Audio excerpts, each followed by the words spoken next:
믿지 않는 사람이든 믿는 사람이든 죄에 대해 얘기하면, 죄를 화제로 삼으면 별로 좋아하지 않습니다. 심지어 안 믿는 사람들은 우리가 다 죄인이라고 하면 내가 무슨 죄를 지었느냐고 노골적으로 불쾌해하고, 믿는 사람들도 마찬가지입니다. 죄를 주제로 설교하면 거북해합니다.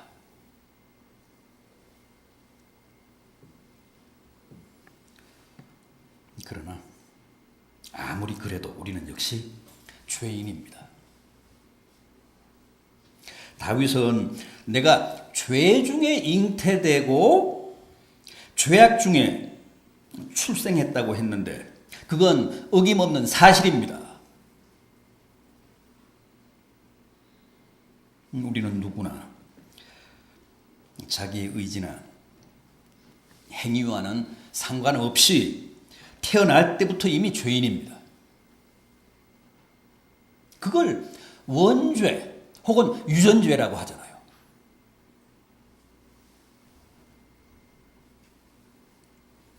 우리가 인류의 조상인 아담의 후예인 한, 누구도 피할 수 없는 숙명, 원죄, 유전죄.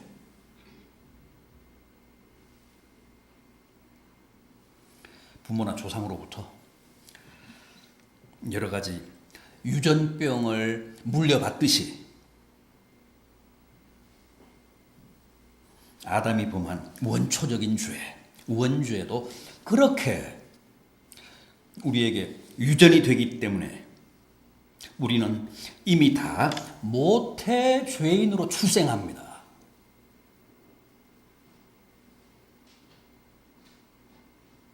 그리고 세상에 태어난 후에도 열심히 죄를 지으며 살지요. 그걸 뭐라고 합니까? 자범죄라고 합니다. 자범죄. 스스로 자기 의지로 자기 행위로 범하는 죄라고 해서 자범죄. 자범죄는 왜 짓게 될까요?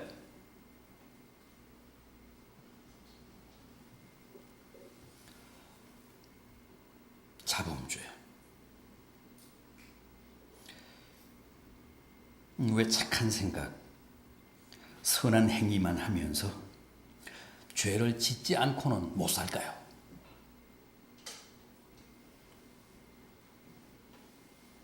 우리가 다 원죄라는 죄성을 가지고 죄인으로 태어나기 때문에 그렇습니다.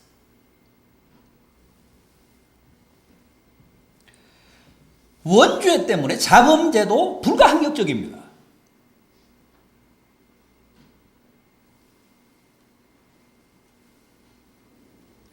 따라서 우리는 이미 원죄라는 유전제 DNA를 가지고 태어나기 때문에 죄인이고, 또 그렇게 유전죄 인자를 가지고 태어나서 내 스스로도 끊임없이 죄를 지으며 살기 때문에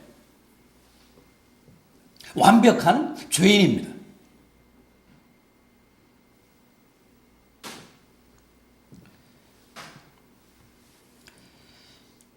실제 그렇지 않습니까? 우리는 늘 생각으로, 말로, 행동으로 밥 먹듯이 죄를 범하며 삽니다. 그것도 몰라서가 아닙니다. 죄인 줄 뻔히 알면서도, 그래서는 안 된다고 생각하면서도 죄를 짓습니다. 그걸 성경이 뭐라고 하죠? 짐짓죄라고 합니다. 짐짓죄. 모르고 짓는 죄가 아니라 뻔히 알고도 짓는 죄. 또 죄가 좋아서, 죄를 즐기기 위해서 계획적으로, 의도적으로, 능동적으로, 적극적으로 범하는 죄도 있죠.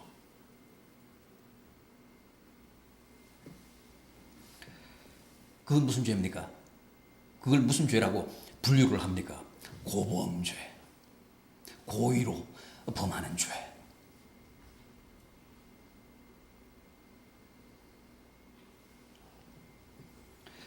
어떻습니까? 이래도 죄인이 아닙니까?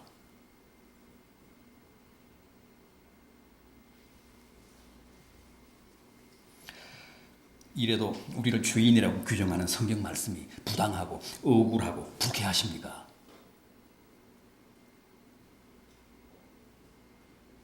충분히 죄인이잖아요.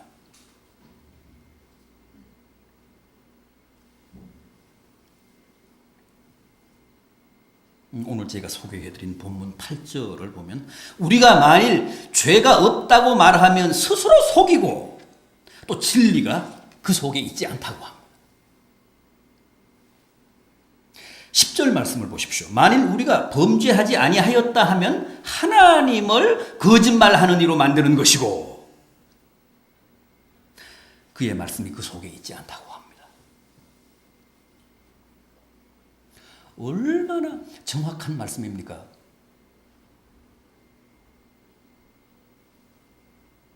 우리는 다 죄인입니다. 원죄 죄인이고 자범죄 죄인이고 짐짓죄 죄인이고 고범죄 죄인입니다.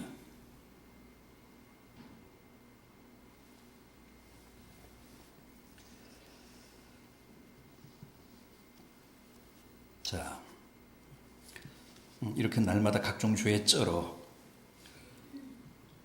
죄인으로 살아가는 우리들을 하나님이 어떻게 하셨다고 합니까? 하나님이 어떻게 하셨습니까? 베드로전서 1장 19절입니다. 오직 흠 없고 점 없는 어린 양 같은 그리스도의 보배로운 피로 우리를 깨끗게 하셨다고 합니다.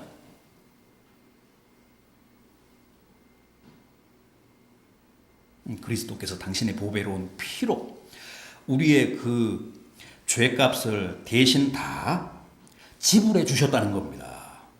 이게 바로 히브리 말로는 짜다크, 헬란 말로는 디카이오라고 하는 구속이고 대속입니다.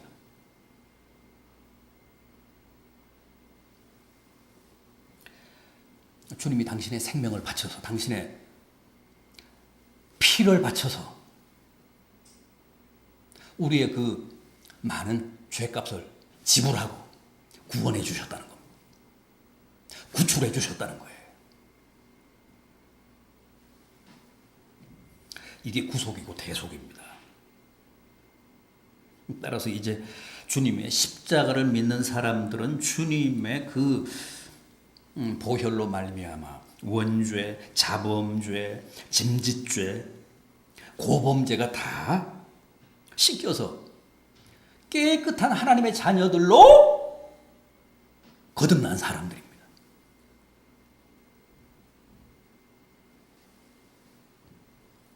그걸 우리가 중생했다 그러잖아요. 중생했다. 죄인은 죽고 의인으로 다시 태어났다는 뜻입니다.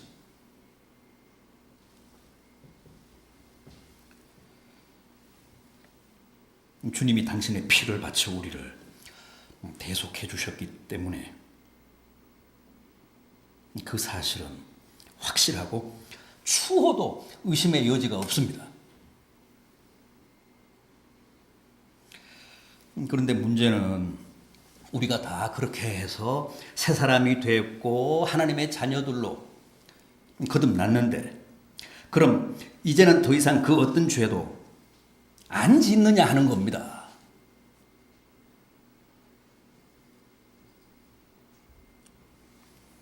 아담으로부터 대물림된 원죄며 그동안 내가 세상에 태어나서 내 의지로 내 삶으로 지은 모든 자범죄를 다 용서받고 사함받은 것까지는 좋은데 그리고 나서는 이제 더 이상 죄를 안 짓느냐 하는 거죠.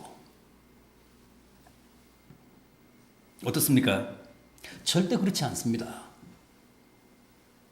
어림도 없습니다. 우리는 지금도 여전히 죄를 잘 짓고 있습니다. 날마다 죄를 밥 먹듯 죽 먹듯 열심히 짓고 있습니다. 그래서 우리가 자주 회의에 빠지잖아요. 얼마나 자기 자신에게 낙심하고 실망하며 좌절합니까? 내가 정말 거듭난 사람 맞을까? 내가 정말 구원받은 하나님의 자녀가 맞는가?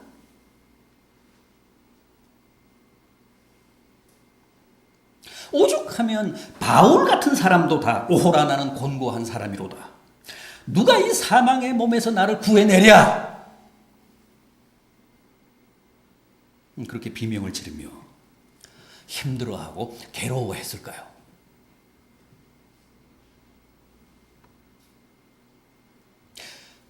대사도가 된 다음에 그렇게 회개했습니다. 그렇게 힘들어하고 괴로워했습니다.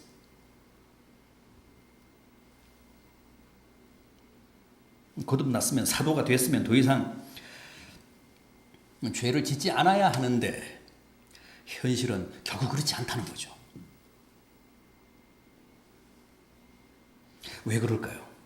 왜 구속함을 받고 죄사함을 입고 새 사람이 되고 구원받은 하나님의 자녀가 됐는데도 여전히 죄를 지으며 살게 될까요? 아무리 거듭나고 새 사람이 됐다고 해도 하루아침에 우리가 성자가 되고 천사가 되는 것은 아니기 때문에 그렇습니다. 아기가 세상에 태어났다고 해서 금방 서거나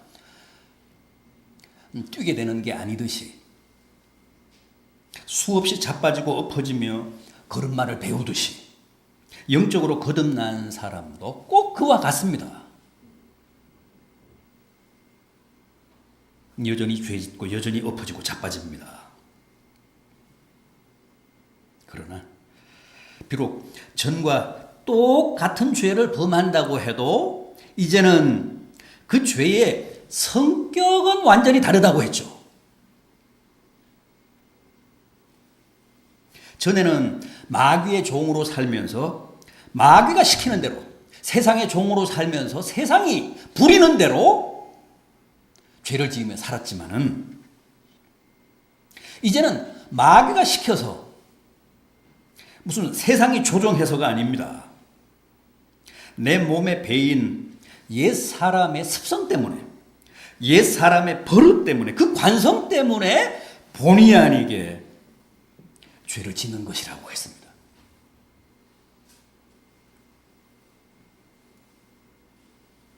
로마서 6장 11절입니다.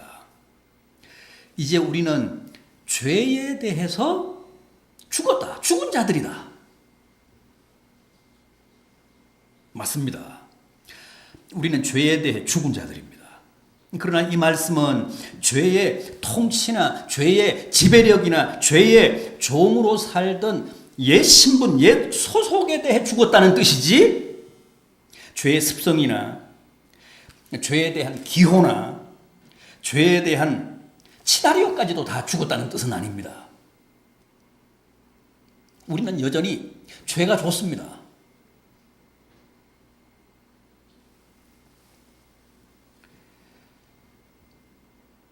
분명 우리는 이제 세상이나 마귀가 아니라 주님의 종들이고 하나님의 자녀들입니다. 그러나 우리 몸에는 아직도 죄악의 니코틴이 남아 있습니다. 수십 년간 하루에 두세 갑씩 피우면서 살았는데 그게 하루아침에 무자르도 됩니까? 안 되잖아요. 끊었다고 하면서도 여전히 몰래 피지 않습니까? 평생 죄 지으며 살아왔는데 담배처럼 그게 그렇게 쉽게 됩니까?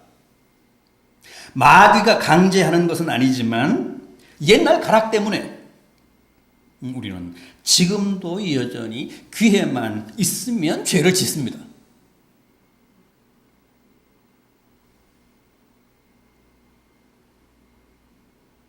그런데 이 점과 관련해서 중요한 한 가지 사실이 있습니다.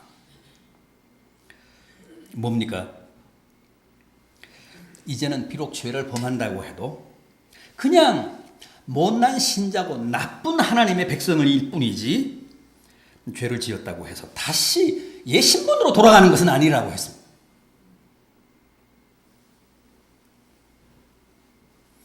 내가 받은 구원이 사라지는 것은 아닙니다.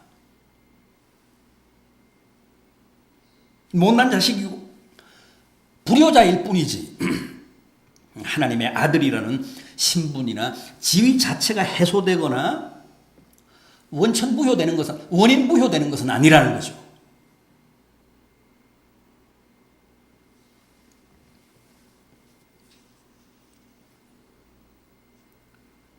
그래서 바울이 로마서 8장에서 뭐라고 했습니까? 바울도 이 문제 때문에 너무너무 고민을 했습니다.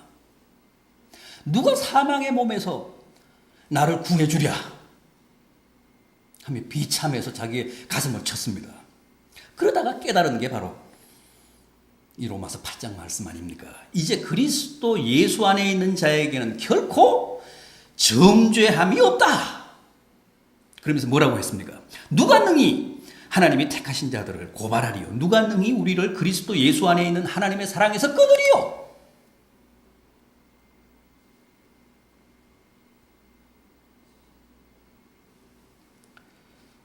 자, 그렇다면 이제는 비록 죄를 지어도 그리스도 안에 있다는 이유 때문에 더 이상은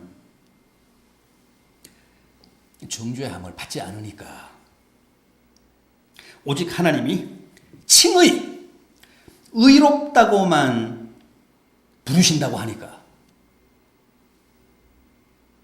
지금까지는 불안하게 그저 두려워하며 죄를 범했는데 이제는 안심하고 마음 놓고 죄를 지어도 됩니까?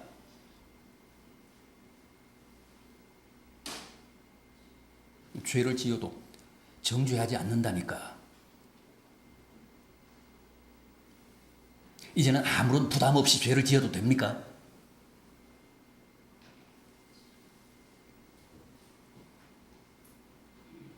안 된다고 합니다.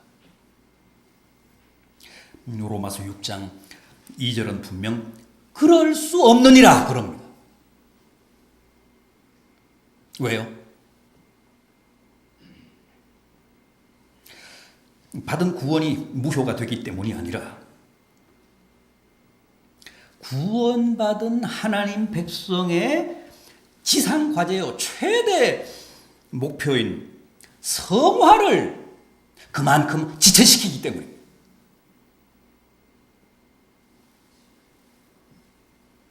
성화가 뭡니까? 거룩하신 하나님의 모습을 닮아가는 과정을 말합니다. 거룩하신 주님의 모습을 내 몸에, 내 삶에 익히는 훈련을 말합니다. 성화.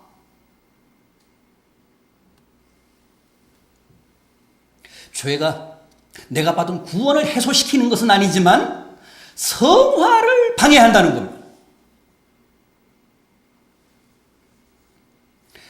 여러분, 우리가 왜 성화되어야 합니까? 그래야 훗날 거룩한 나라인 천국에 가서 아무런 문화적인 충격 없이 잘 적응하며 살 수 있기 때문입니다.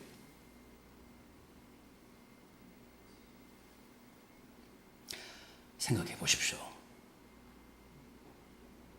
다 거룩한데 나만 거룩하지 못하면 나는 영원히 부끄러운 모습으로, 나만 영원한 별종으로 살아야 합니다.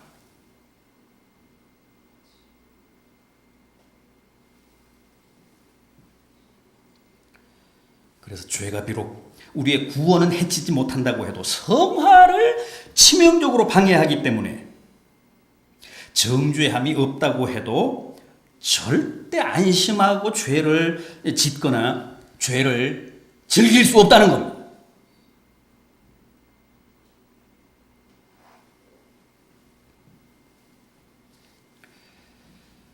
그러나 성경이 이렇게 아무리 그럴 수 없다고 해도 우리는 여전히 죄를 안 지을 수는 없습니다. 그게 우리의 한계입니다. 그게 우리의 모순입니다.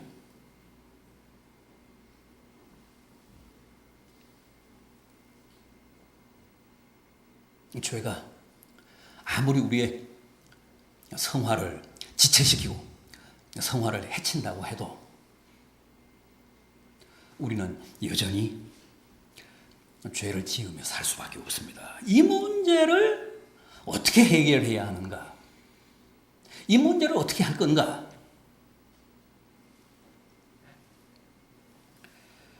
성경이 우리에게 일러준 처방이 뭡니까? 요한복음 13장 4절 이하를 보면 주님이 최후의 만찬석상에서 제자들의 발을 씻기는 세족식을 거행하십니다. 요한복음 13장에 그 세족식 장면이 나옵니다. 그때 발을 씻기시려는 주님에 대해 베드로가 어떻게 반응했습니까? 선생님, 제 발은 절대 씻길 수 없습니다. 어떻게 선생님이 제자의 발을 씻기십니까? 제자가 선생님의 발을 씻겨드려야죠. 완강하게 사양합니다. 그러자 주님이 이렇게 말씀하십니다. 내가 너를 씻기지 않으면 너와 나는 아무런 상관이 없다. 그러자 베드로가 주여, 내 발뿐만 아니라 손과 머리도 씻겨주십시오. 그때 주님이 대단히 중요한 말씀을 하십니다. 요한복음 13장 10절인데 이미 목욕한 자는 발밖에 씻을 필요가 없다. 너희는 온몸이 깨끗하니라.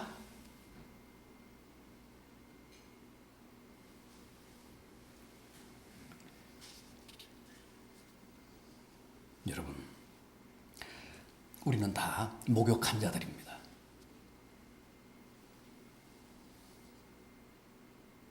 주님이 십자가에서 흘리신 보혈로 온몸을 씻은 자들입니다. 주님의 보혈로 목욕한 자들입니다. 그러나 아무리 새벽에 사우나를 다녀온 사람도 저녁에 집에 들어와서는 손발을 씻어야 되잖아요. 먼지 많은 세상에 나가 살다 보면 금방 깨끗했던 손발이 더러워집니다. 마찬가지입니다. 주님의 보혈로 죄사함을 받은 사람이라도 세상살이를 하다가 보면 다시 죄를 타기 때문에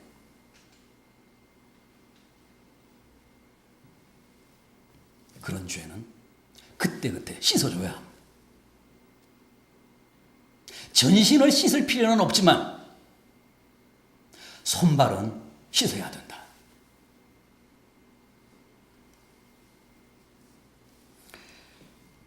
구약시대 성막 구조 한번 생각해 보십시오. 후에 성막이 성전이 됩니다만 성전 구조도 마찬가지입니다.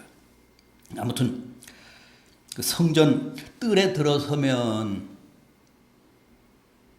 맨 먼저 뭐가 있죠? 성전 뜰 한가운데 번제단이 있습니다. 거기서 짐승을 잡아 피를 뿌리고 각을 떠서 그 제단 숯불에 그 고기를 태웁니다.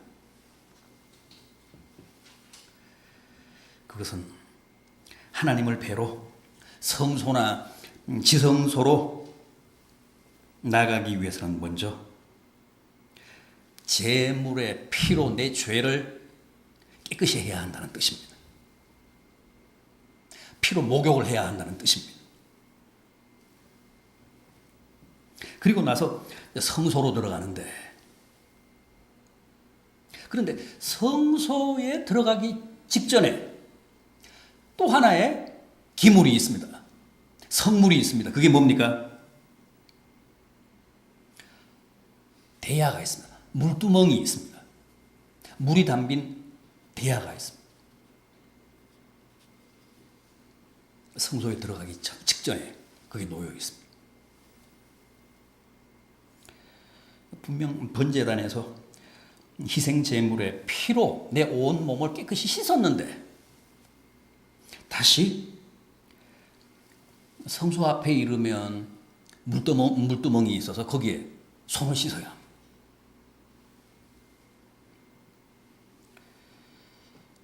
우리는 보통 이 기물에 대해서는 별로 신경을 안 쓰는데 실은 대단히 중요합니다.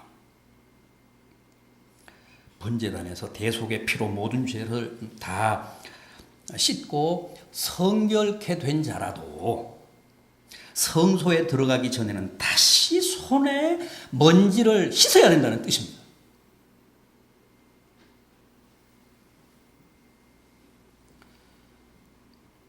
자, 그렇다면 손발을 씻는다는 것은 무슨 의미입니까? 그때 자기가 지은 죄를 자백하며 사죄를 빌라는 뜻입니다. 주님의 보혈로 죄 씻음을 받고 구원받은 하나님의 자녀라도 세상에 나가 살며 다시 죄를 범할 수 있기 때문에 그때 손발을 씻으라는 거예요.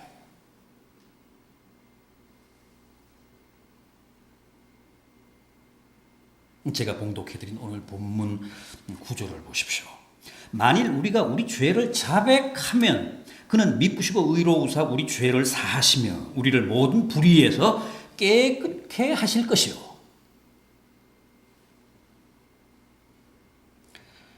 사랑도 속으로만 할 게 아니라 적극적으로 자기의 언어로 고백을 해야 되듯이 잘못도 죄도 속으로만 인정할 게 아니라 주님 앞에서 구체적으로 실토해야 합니다. 죄는 내 안에 그냥 품고 있으면 여러 가지로 해롭습니다. 영적으로, 정신적으로, 육체적으로 백해무익입니다. 그러나 주님 앞에 몽땅 끄집어내 놓으면 주님이 그걸 깨끗이 처치하십니다.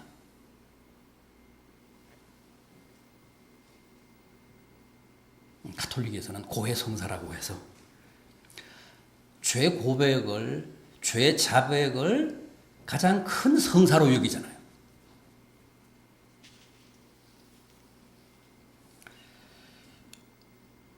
죄를 지으면 그때 사제에게 가서 지은 죄를 고백하고 주님 대신에 사제로부터 사죄 선언을 듣는 겁니다. 그러면 자기가 지은 죄가 다 해결이 된 거예요. 그러나 우리 개신교에서는 누구나 주님께 직접 고해하라고, 주님께 직접 자백하라고 합니다. 그러면 주님이 직접 우리의 허물을 다 용서하십니다. 이게 발을 씻는 첫 번째 과정입니다. 다음은 내가 사죄받은 사실을 확신해야 합니다. 주님은 우리가 그때 자신의 죄를 시인하고 또 자백하면 반드시 용서하십니다. 우리는 그 사실을 조금도 믿어 의심치 말아야 합니다. 만일 우리가 우리 죄를 자백하면 저는 미쁘시고 의로우사 우리의 죄를 사하시며 모든 불의에서 우리를 깨끗게 하실 것이요. 그 말씀을 믿으라는 겁니다. 여러분, 사죄란 우리가 말씀에 근거해서 확신을 하는 거지 무슨 느낌이라든가 번쩍하는 신비체험으로 확정하는 게 아닙니다. 우리가 우리 죄를 자백하면 반드시 우리의 죄를 사하시며 깨끗하게 하신다고 한 주님의 그 약속을 믿는 겁니다. 그러면 정말 마음에 평화가 오고 내 영혼이 평온해집니다. 그렇지 않습니까? 잘못을 했으면 벌을 받든가 용서를 받든가 해서 그 죄를 처리해야지 속에다 넣어두고 그냥 지내면 죄의식에 사로잡혀서 비겁해지고 초조해지고 불안해지고 심리적으로 정신적으로 영적으로 육체적으로 전혀 이로울 게 없습니다.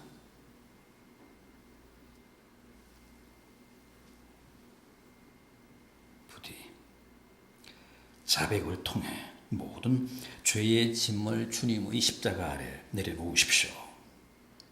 우리의 죄가 주홍 같을지라도 눈과 같이 희어지고 진홍 같을지라도 양털같이 되리라고 하셨습니다. 목욕한 사람도 반드시 더러워진 발을 다시 씻어야 한다는 사실을 꼭 기억하셔서 자백을 통해 사죄를 얻으심으로 누구보다도 밝게 건강하게 또 깨끗하게 사시는 복된 성도들 되시기를 진심으로 기원합니다.